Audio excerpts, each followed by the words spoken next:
CPI Chalakudy മണ്ഡലം സമ്മേളനം ചാലക്കുടിയിൽ ആരംഭിച്ചു. കഴിഞ്ഞ 11 കൊല്ലക്കാലമായി രാജ്യം അനുഭവിച്ചുകൊണ്ടിരിക്കുന്ന നരേന്ദ്രമോദി നേതൃത്വം നൽകുന്ന BJP സർക്കാരിന്റെ ഫാസിസ്റ്റ് നയങ്ങൾക്കെതിരെ കേരളം എടുക്കുന്ന ശക്തമായ നടപടികൾ രാജ്യം ഉറ്റുനോക്കുകയാണെന്ന് CPI ദേശീയ എക്സിക്യൂട്ടീവ് അംഗം KP രാജേന്ദ്രൻ പറഞ്ഞു. 25ാം പാർട്ടി കോൺഗ്രസിന്റെ ഭാഗമായുള്ള CPI ചാലക്കുടി മണ്ഡലം സമ്മേളനം ഉദ്ഘാടനം ചെയ്ത് സംസാരിക്കുകയായിരുന്നു അദ്ദേഹം.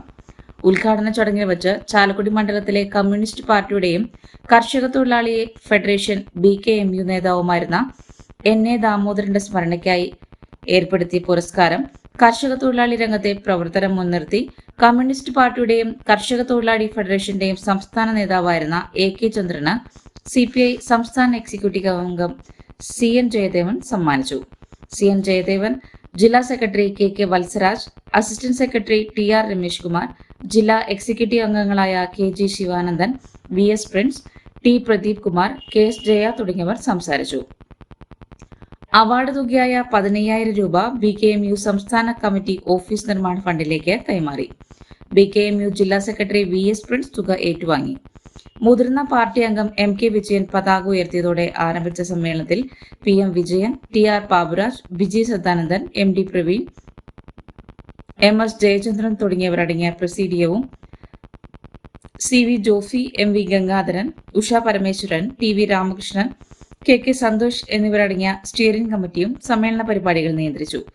MV ഗംഗാധരൻ രാഷ്ട്രീയ റിപ്പോർട്ടും, മണ്ഡലം സെക്രട്ടറി CV ജോഫി പ്രവർത്തന റിപ്പോർട്ടും വരവ് ചെലവ് കണക്കും, PV വിവേക് രക്തസാക്ഷി പ്രമേയവും, ബിജി സദാനന്ദൻ അനുശോചന പ്രമേയവും അവതരിപ്പിച്ചു.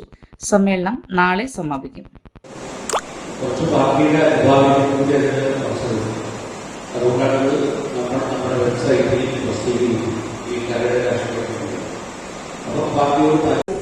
അവാർഡ് നൽകണം എന്ന് ആവശ്യപ്പെട്ടുകൊണ്ട് ആനമല കോൺഗ്രസ് സംഘത്തിൽ അദ്ദേഹം 50,000 രൂപ ഡെപ്പോസിറ്റ് ചെയ്യുക. അദ്ദേഹത്തിന്റെ മകൻ കാൽത്തീറ്റ കമ്പനിയിൽ പാർട്ടി നൽകിയ ജോലിയാണ്. ഇപ്പൊ പാർട്ടി നൽകിയ ജോലി കൊണ്ടിറക്കുന്ന എല്ലാവരും കൂറ് കാണിക്കുന്നുണ്ടോ എന്ന് എനിക്ക്